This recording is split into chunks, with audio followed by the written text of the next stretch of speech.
भूर्भुवः स्वः तत्सवितुर्वरेण्यं भर्गो देवस्य धीमहि धियो यो नः प्रचोदयात्।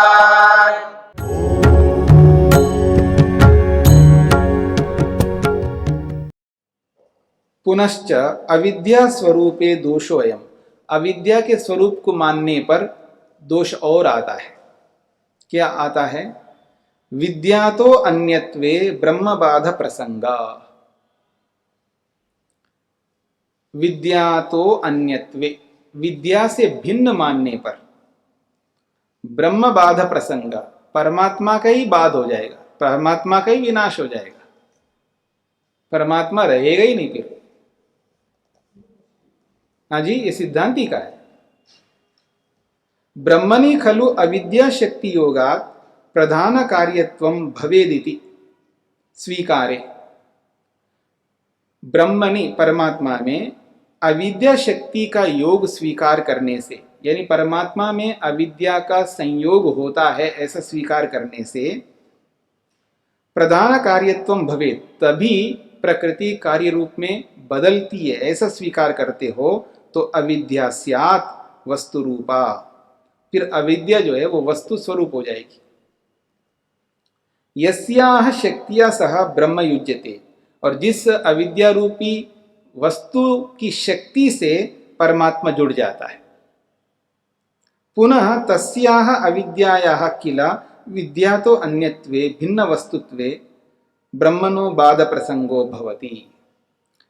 जब अविद्या एक वस्तु बन गई, फिर उस वस्तु की शक्ति से, बात को समझने का प्रयत्न करना, अविद्या को एक वस्तु के रूप में स्वीकार कर रहे हैं, फिर उस अविद्या की शक्ति से परमात्मा जुड़ करके संसार बनाता है, ये बात कही जा रही है। इसलिए कहा ना अविद्या शक्ति योग, ठीक है। तो अविद्या तो फिर वस्तु हो गई, फिर शक्ति जो है हमेशा किसी न किसी वस्तु की होती है, और अविद्या की शक्ति से परमात्मा बंध जाता है, इसका मतलब अविद्या एक वस्तु स्वरूप हो गई, और उस वस्तु स्वरूप अविद्या की शक्ति से परमात्मा जुड़ जाता है, ये बात कही है। उसी बात को कह रहे हैं अविद्यायाः किल विद्या तो अन्यत्वे, अविद्या से विद्या को अन्य मानते हो तो भिन्न वस्तुत्वे, उस अविद्या को अलग वस्तु मानने पर ब्रह्मणो बाध प्रसंग भवति, फिर परमात्मा का ही बाध हो जाएगा, परमात्मा का ही विनाश हो जाएगा। कैसे? ये तो ही यत् खलु विद्या तो अन्यत् तद वस्तु, क्योंकि विद्या से जो भिन्न वस्तु होती है, खलु अविद्या इति कथने, उसको अविद्या मानने पर ब्रह्म स्यात् अविद्या, और ब्रह्म भी अविद्या हो जाएगी। क्योंकि परमात्मा के साथ जब अविद्या जुड़ जाए तो परमात्मा भी अविद्या स्वरूप हो गए ना। मेरी बात समझ रहे हैं? मेरे साथ में अविद्या जुड़ गई तो मैं तो अविद्या से युक्त रहूंगा ना, तो ऐसे ही परमात्मा भी अविद्या बन जाएगा, वो भी अविद्याग्रस्त हो जाएगा। तो यही बात कही जा रही है, विद्या तो अन्य तद वस्तु खलु अविद्या, विद्या से जो भिन्न वस्तु है वो अविद्या है। इति कथने, ऐसा मानने पर ब्रह्म स्यात् अविद्या, ब्रह्म भी अविद्या बन जाएगा। तदपि विद्या तो अन्य, क्योंकि वो भी विद्या से भिन्न है, जो विद्या से भिन्न है वो अविद्या है। मेरी बात समझ रहे हैं ना? जो विद्या से भिन्न है वो अविद्या है, और अविद्या परमात्मा के साथ जुड़ी हुई है, तो परमात्मा एक प्रकार से अविद्या बन गया, अविद्या बन गए तो वो परमात्मा जो है विद्या से भिन्न हो गया। तो जैसे विद्या से अविद्या को हम नाश करते हैं, हमारा नियम क्या है जी? क्या है वो नियम? आर्य समाज का क्या नियम है? हाँ, क्योंकि सब सत्य विद्या जो पदार्थ से जाना जाता है उन सबका आदि मूल परमेश्वर है, और अविद्या क्या करती है? विद्या का नाश करती है, और विद्या क्या करती है?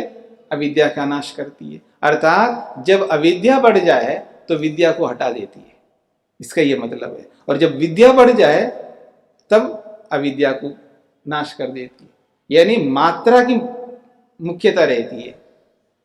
यदि अविद्या की मात्रा हमारे में बढ़ जाए ना, तो हमारे पास जो बोध है ना कि आत्मा को जानना चाहिए, परमात्मा को जानना चाहिए, मुक्ति को पाना चाहिए, ध्यान करना चाहिए, व्यायाम करना चाहिए, जो विद्या है ना हमारे पास में, वो विद्या जो है कमजोर हो जाती है, क्योंकि हमारे पास अविद्या बढ़ी हुई जाती है। अरे किसने देखा मुक्ति होती है, कोई फर्क नहीं पड़ता है, मुक्ति वुक्ति कुछ नहीं होती है, खाओ पियो मौज करो ना। समझ में आ रही है? जब अविद्या बढ़ जाती है ना आदमी के अंदर और विद्या कम हो जाती है, जब विद्या की मात्रा कम हो जाती है ना तो अविद्या बढ़ जाती है। अरे किसने देखा, कर लो, कोई फर्क नहीं पड़ता है, कोई देख लेगा तो देख लेंगे उसको भी हम लोग। हाँ, जब अविद्या बढ़ जाती है तो विद्या को वो दबा देती है, विद्या का विनाश करती है। और जब विद्या बढ़ जाए ना, फिर देखना अविद्या का नाश कर देती है। तो यही कहना चाह रहे हैं, जब परमात्मा के साथ अविद्या जुड़ गई है तो परमात्मा तो अविद्यावान हो गया, और विद्या जो है अविद्या को नाश करती है। इसका मतलब परमात्मा का भी नाश हो जाएगा। इसलिए कहे ब्रह्म, कहा ना, ब्रह्म बाध प्रसंग, ब्रह्म का ही बाध हो जाएगा, यानी ब्रह्म का ही विनाश हो जाएगा फिर तो, ये कहना चाह रहे हैं। तो कह रहे हैं ब्रह्म स्याद अविद्या तदपि विद्या तो अन्यत, क्योंकि वो भी विद्या से भिन्न है। विद्या ही ज्ञानम, विद्या जो है वो ज्ञान है, परंतु ब्रह्म तो द्रव्यम, पर परमात्मा तो द्रव्य स्वरूप है। ज्ञान तो अन्यत पुनः तस्यापि बाधा स्यात्, और ज्ञान से जो कुछ भी अलग है उसका बाध हो जाएगा। विद्या तो अन्यत विद्यया बाध्यते, जो विद्या से अलग है, जो भी विद्या से अलग है वो विद्या से वो बाधित होती है। यथा विद्या स्व अन्यम अन्याम अविद्याम बाधते, यथा जैसे कि विद्या जो है अपने से भिन्न जो अविद्या होती है उसको वो नाश कर देती है। अथवा अविद्या ही विद्याम बाधते, अथवा अविद्या जो है विद्या को बाधित करती है। विद्या तो अन्यत्वात्, क्योंकि वो विद्या से भिन्न है। यदा किल अविद्या तदा न विद्या अवतिष्ठते, एक विशेष बात बताई जा रही है। जब हमारे जीवन में अविद्या का प्रताप रहता है, अविद्या की अधिकता रहती है, तो विद्या हमारे जीवन में नहीं ठहरती है, एक समय एक रहती है। जब अविद्या का प्रचंड चल रहा होता है हमारे जीवन में, अविद्या की पराकाष्ठा चल रही होती है, तब हमारे जीवन में विद्या नहीं होती है।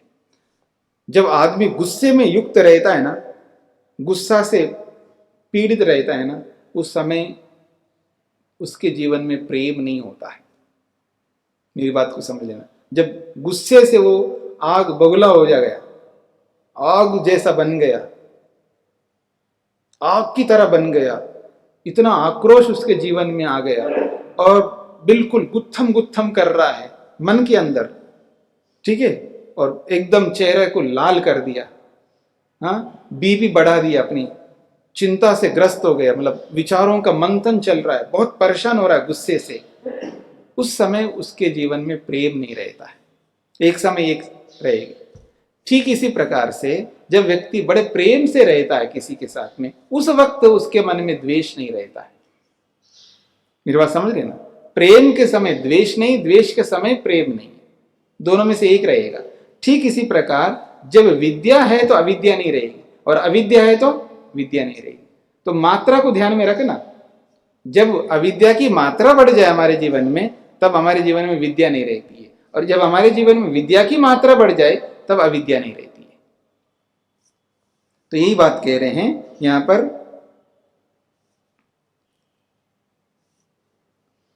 अविद्या ही विद्याम बाधते, अविद्या जो है विद्या को नष्ट करती है।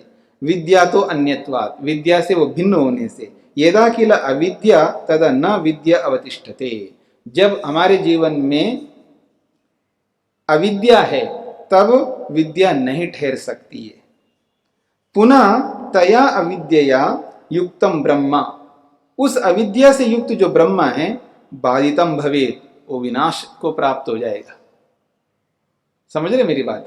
जब हमारे जीवन में विद्या आ जाए तो फिर तो परमात्मा भी बाधित हो जाएगा, क्योंकि वो अविद्या से युक्त है। विद्या शून्यम स्यात्, वो विद्या से शून्य होने के कारण से। यद्वा ब्रह्मैव न स्यात्, अथवा ब्रह्म ही ना रहे, तद अनिष्टम, तब तो बहुत अनिष्ट हो जाएगा। क्योंकि ब्रह्म ही ना रहे, जिसके सहारे से हम लोग हैं, और उसी को हम समाप्त कर दे तो बात ही समाप्त हो जाएगी। जब ब्रह्म ही नहीं रहा तो अनिष्ट ही अनिष्ट होगा। यतः, क्योंकि यह ईश्वर कैसा है, सर्वज्ञ सर्वविद, यस्य ज्ञानमयम तपः, जो सर्वज्ञ है, सर्वविद है, जिसका ज्ञान ही तप स्वरूप है, उसको आप अविद्या से ग्रस्त क्यों बना रहे हो? कितनी आश्चर्य की बात है ना। मतलब जो ईश्वर को हम एक ओर से सर्वज्ञ मानते हैं, सर्वविद मानते, सब कुछ उसमें कोई कमी नहीं मानते, उसके साथ जबरन जबरदस्ती अविद्या को क्यों जोड़ रहे हो और उसको अविद्यावान क्यों बना रहे हो? आश्चर्य की बात है, यही कहना चाह रहे। इत्थम ब्रह्मवाद प्रसंग दोषात् न एतन मतम एतन मंतव्यम उचितम वा। कहते हैं ब्रह्मवाद प्रसंग दोषात्, ब्रह्म का बाद होने का दोष आने से, न एतन मंतव्यम, इस बात को स्वीकार नहीं करना चाहिए, और न ही उचितम, ये उचित है। अत्र ब्रह्म सूत्रकारेण मतमेव इति स्पष्टम, इससे ये बात कही जा रही है, इस सूत्र के माध्यम से ब्रह्म को सूत्रकार स्वीकार कर रहे हैं, ईश्वर को स्वीकार कर रहे हैं, ईश्वर की सिद्धि मान रहे हैं।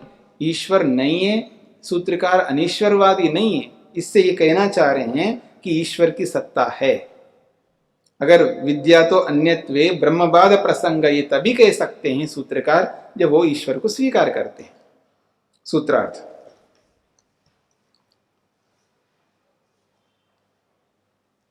सभी पदार्थों को विद्या से भिन्न मानने पर, सभी पदार्थों को विद्या से भिन्न मानने पर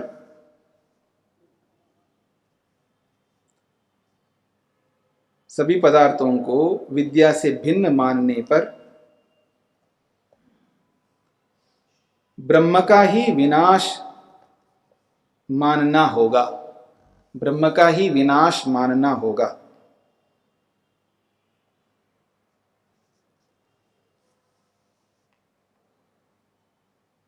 हाँ जी, यदि कोई ब्रह्म का नाश नहीं माने तो क्या समस्या आ सकती है?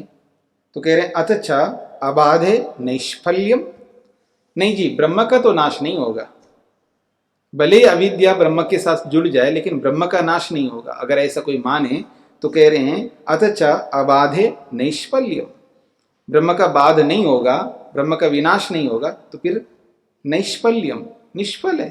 फिर उसके साथ जुड़ने का मतलब क्या होगा? क्यों जुड़े हो?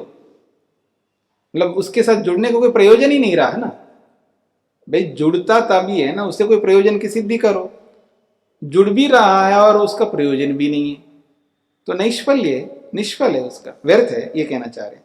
अबाधे सति यदि पुनः अविद्या ब्रह्म न बाध्यते, अबाधे सति यानी परमात्मा का नाश ना होने पर, अर्थात अविद्या ब्रह्म न बाध्यते, अविद्या से परमात्मा बाधित नहीं होता, तदा उस स्थिति में विद्या तो अन्यत्व मंतव्यस्य निष्फलत्वं स्यात्, तब उस स्थिति में विद्या तो अन्यत्व मंतव्यस्य, विद्या से भिन्न मानने का ये जो कथन है वो निष्फलत्वं स्यात्, वो निष्फल हो जाएगा।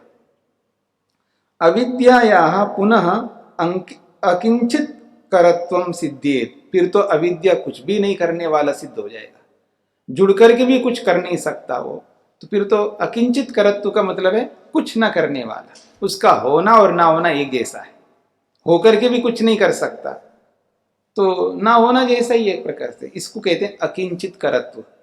सूत्रार्थ लिखिएगा,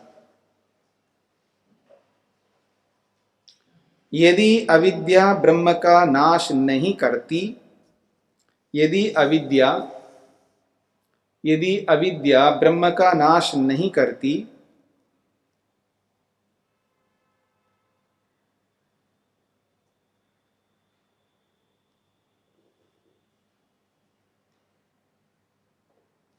यदि अविद्या ब्रह्म का नाश नहीं करती तो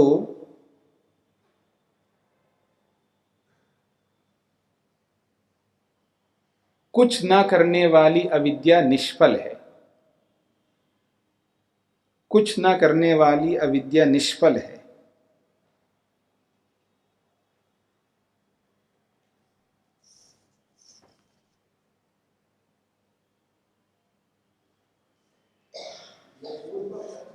ये सिद्धांत है। जी जी।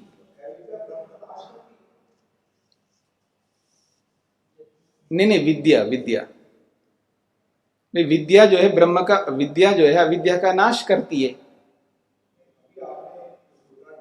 जी जी। हाँ जी बिल्कुल ऐसा है। अविद्या ब्रह्म के साथ जुड़ गई, ठीक है ना। अविद्या ब्रह्म के साथ जुड़ गई। जैसे गुस्सा आपके साथ जुड़ गई, तो वो गुस्सा ने क्या किया, आपको फेल कर दिया, असफल कर दिया। ऐसा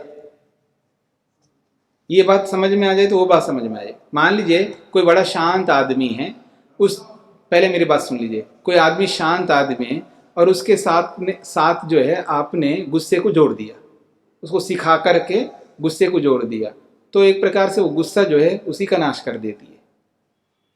ठीक इसी प्रकार अविद्या परमात्मा के साथ जुड़ करके परमात्मा का ही नाश करेगी। जिसके साथ भी अविद्या जुड़ती है ना, उसको नाश करती है, उसका काम ही यही है।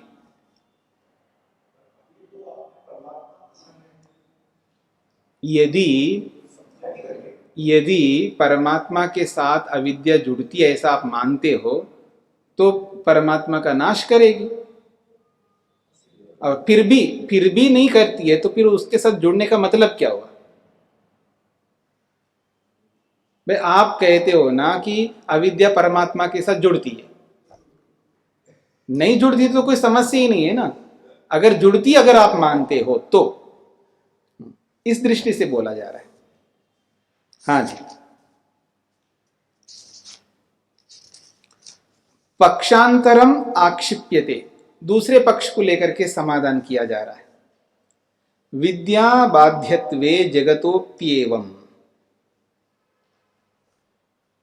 कहते हैं विद्या बाध्यत्वे जगतोप्येवम्, क्योंकि विद्या हमेशा अविद्या को हटाती है, तब तो जगत को भी हटाएगी, जगत का भी नाश करेगी। तब तो जगत रहेगी नहीं, संसार नहीं रह पाएगा, सृष्टि नहीं रह सकती है। हाँ जी, ये सिद्धांति का है, ये सब सिद्धांति के सूत्र चल रहे हैं। यदि आप ऐसा मानते हो तो ऐसा होगा। जब ये कथन कहा जा रहा है ना, तो ये सिद्धांति का मानना पड़ेगा। पक्षांतर से, दूसरे पक्ष से समाधान किया जा रहा है सिद्धांति। विद्या बाध्यत्वे जगतोप्येवम्, कहते हैं अविद्याया विद्या तो अन्यत्वम न, अविद्या को विद्या से भिन्न ना मानो, किंतु विद्या बाध्यत्वमेव, विद्या को वो हटाने वाली है अविद्या। साएव विद्या बाध्यते, और वो अविद्या जो है फिर विद्या से बाधित हो जाएगी। अविद्या जब बढ़ जाए ना, तो कम विद्या को वो समाप्त करती है। पहले मैंने बताया ये एक दूसरे के दोनों शत्रु होते हैं। विद्या हमेशा ताकती रहती है अविद्या को, कब इसको समाप्त करो, और अविद्या भी हमेशा ताकती रहती है विद्या को समाप्त करना। दोनों समाप्त करने वाले हैं, लेकिन समाप्त करेंगे कब? जब कोई कमजोर पड़े। कमजोर का मतलब है कम हो जाए, यानी हमारे में जब अविद्या कम रहती है तो विद्या आकर के उस अविद्या को समाप्त कर देती है। जब हमारे अंदर अविद्या बढ़ जाए, ठीक है, या अविद्या बहुत अधिक हमारे अंदर प्रवेश करे, तो हमारे अंदर रहने वाली जो विद्या है थोड़ी बहुत वो समाप्त हो जाती है। तो बाहर से जो भी आने वाला है वो मजबूत होकर के आए तो अंदर वाला जो है समाप्त हो जाएगा, क्योंकि विद्या भी बाहर से आती है और अविद्या भी बाहर से आती है। यदि हमारे अंदर अविद्या है, ठीक है, और हमको क्या करना पड़ेगा, बाहर से विद्या को लाना पड़ेगा, और वो भी थोड़ी बहुत नहीं, बहुत लाना पड़ेगा।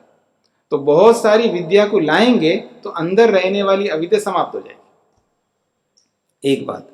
और आप किसी के अंदर विद्या को देख रहे हो, इसके पास विद्या है और उस विद्या को समाप्त करना चाहते हो, तो उसके अंदर आपको अविद्या को अधिक मात्रा में प्रवेश कराना पड़ेगा, तब जाकर उसकी विद्या समाप्त हो जाएगी। कोई अच्छा भला ठीक ठाक से जी रहा था बेचारा यहाँ, ठीक है ना, ठीक से नियमित रूप से खा रहा है, नियमित रूप से सारे काम कर रहा है, और एक आदमी उसके साथ ऐसे जुड़ गया, क्या कर रहे हो आप, ये कोई जीवन है क्या?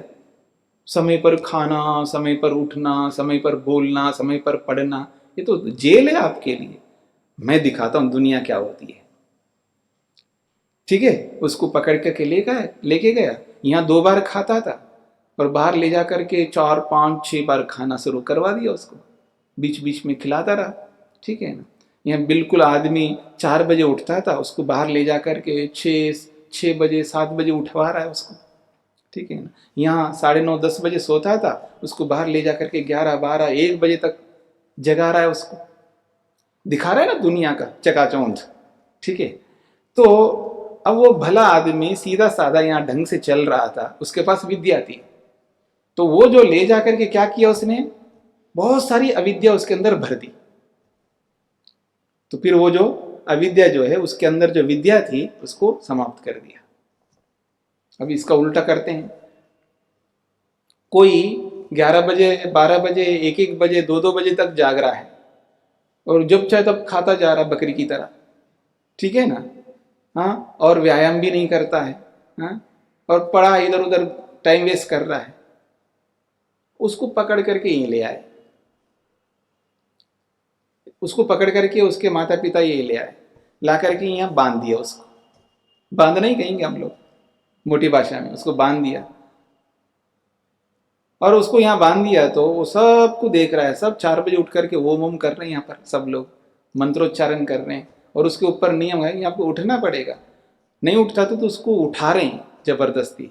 हम ऐसे करते हैं यहाँ पर, हमारे ब्रह्मचारी जो है ना, हाँ, जब नहीं उठता तो उसके पास जाकर के उठाने वाला भी होता है उनको, ठीक है ना।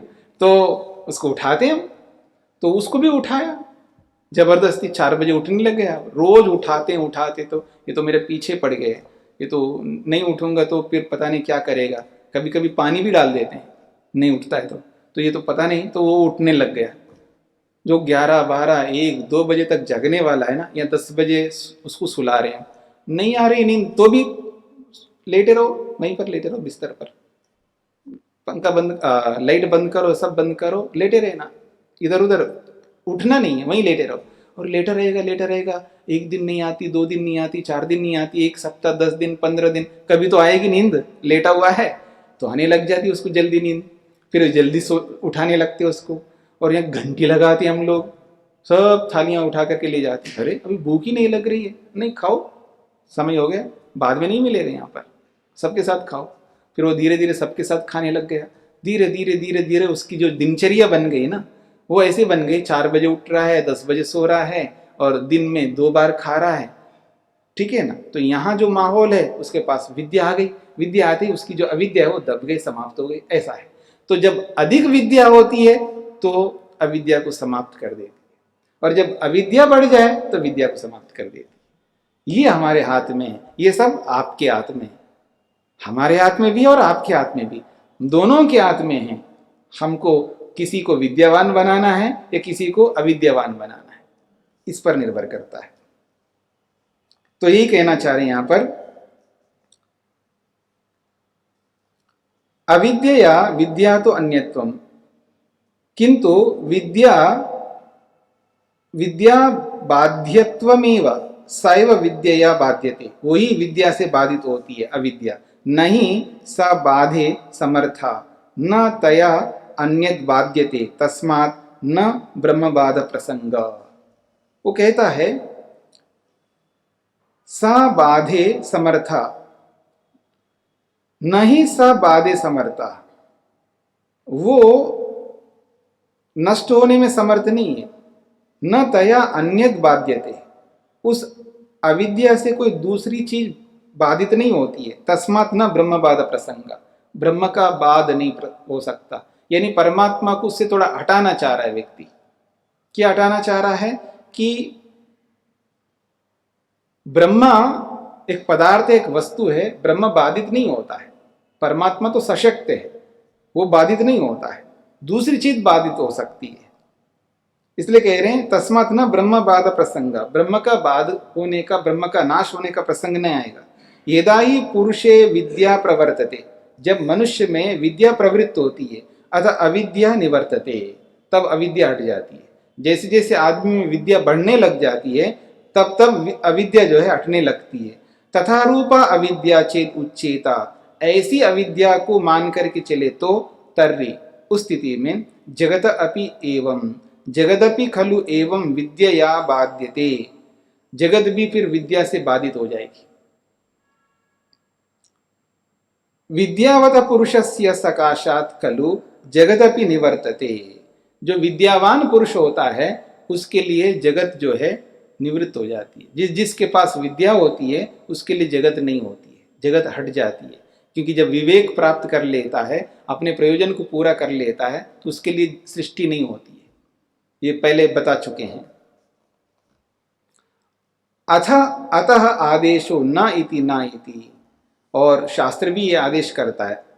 अथ, अब इसके आगे यही आदेश है, इतना ही आपको करना है, न इति न इति, इसके आगे और कुछ नहीं है। क्योंकि आपने सारा विवेक प्राप्त कर लिया, तो अब आपके लिए कुछ और बचा नहीं है।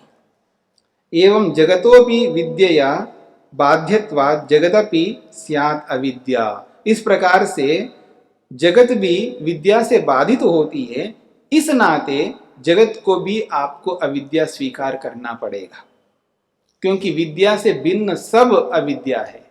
अगर आप मानते हो तब तो जगत भी समाप्त हो जाएगी, सबके लिए जगत नहीं रह सकेगी। ये बात कहना चाहते हैं। सूत्रार्थ लिखिएगा।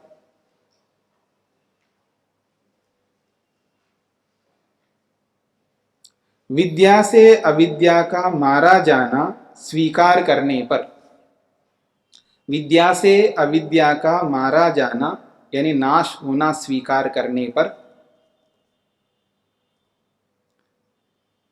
विद्या से अविद्या का मारा जाना स्वीकार करने पर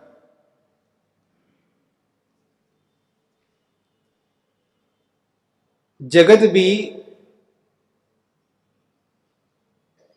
भी अविद्या कहलाएगा, जगत भी अविद्या कहलाएगा।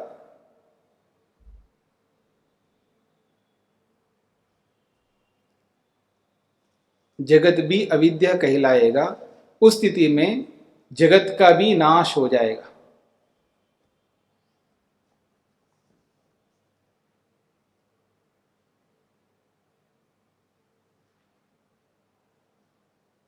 जगत का भी नाश हो जाएगा।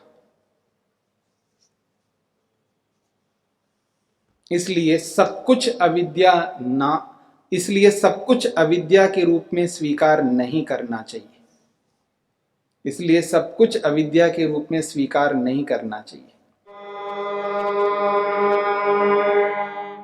द्यौः शान्तिरन्तरिक्षं शान्तिः पृथिवी शान्तिरापः शान्तिरोषधयः शान्तिः वनस्पतयः शान्तिर्विश्वे देवाः शान्तिर्ब्रह्म शान्तिः सर्वं शान्ति शान्तिरेव शान्ति क्षमा शान्तिरेधि। ॐ शान्ति शान्ति शान्तिः।